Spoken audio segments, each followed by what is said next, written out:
تدریس زبان اردو.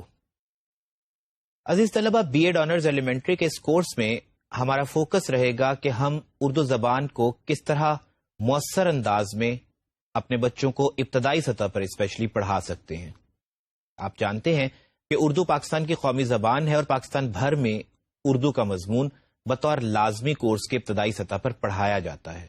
لہٰذا آپ میں سے سب وہ لوگ جو ابتدائی سطح کے تدریسی طریقہ کار اور مہارتوں پر عبور حاصل کرنا چاہتے ہیں، ان کے لیے ضروری ہے کہ وہ اردو زبان کی تدریس کے مؤثر طریقہ کار اور اصول و ضوابط سے آگاہ ہوں.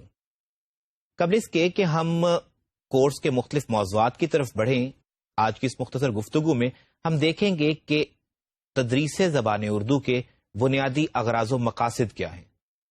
آپ جانتے ہیں کہ ہر کورس کے چند اغراض و مقاصد ہوتے ہیں، اور بی ایڈ آنرز میں جب ہم لوگ اسپیشلائزیشن کرتے ہیں تو ہم پر جاننا لازم ہوتا ہے کہ ہم ہر کورس کو اس کے اغراض و مقاصد کی روشنی میں پرکھیں اور جانچیں. اس اعتبار سے تدریس زبان اردو کے بھی چند مقاصد ہیں جو آپ اس وقت اپنی اسکرین پر دیکھ سکتے ہیں. اس میں سب سے پہلے تو ہے زبان اور اردو زبان کا تعارف.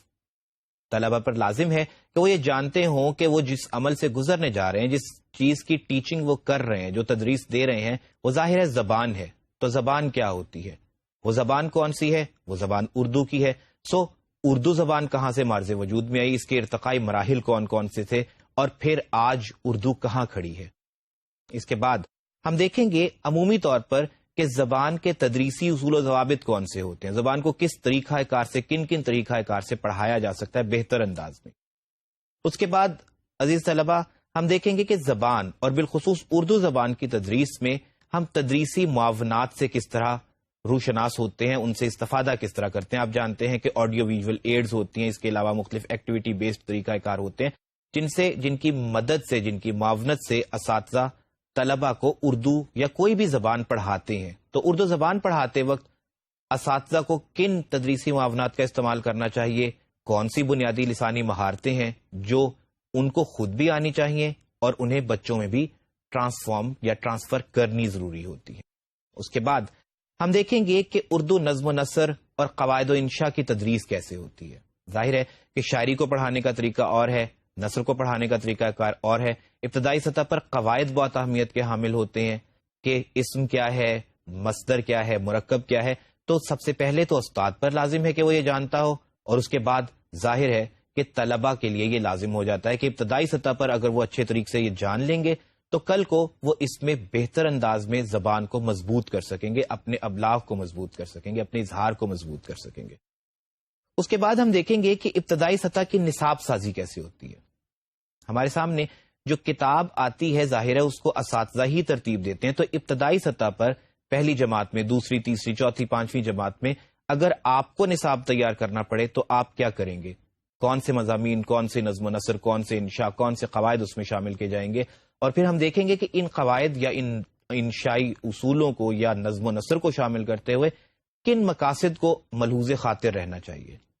اس کے بعد ہمارا فوکسڈ ایریا ہوگا کہ ابتدائی سطح پر پیمائش اور جائزے کے کون سے طریقہ کار ہیں.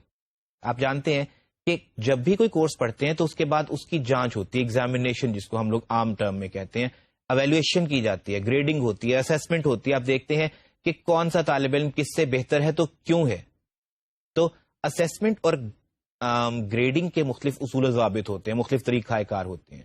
تو ہم ان طریقوں کو بھی جاننے کی کوشش کریں گے، اور اوور آل پھر لاسٹ میں ہم یہ دیکھیں گے کہ ان تمام تر اصول و ضوابط، ان تمام تر مباحث، ان تمام تر نظریات، طریقہ کار اور اصولوں سے آگہی کے بعد استاد کس طرح سے واقعی طلبہ کے لیے ایک رول ماڈل کی صورت اختیار کر لیتا ہے.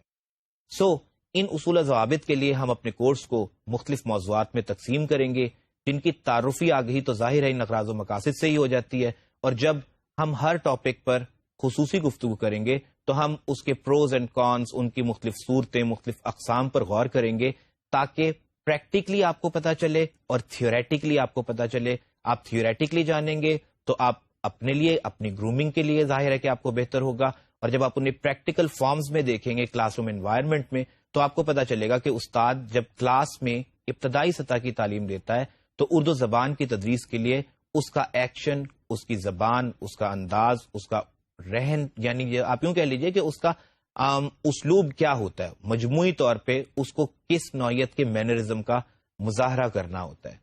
تو اب ظاہر ہے کہ ان اغراض و مقاصد کے بعد ہم بڑھیں گے ان موضوعات کی طرف جن سے ہمارا پالا اس کورس میں رہے گا.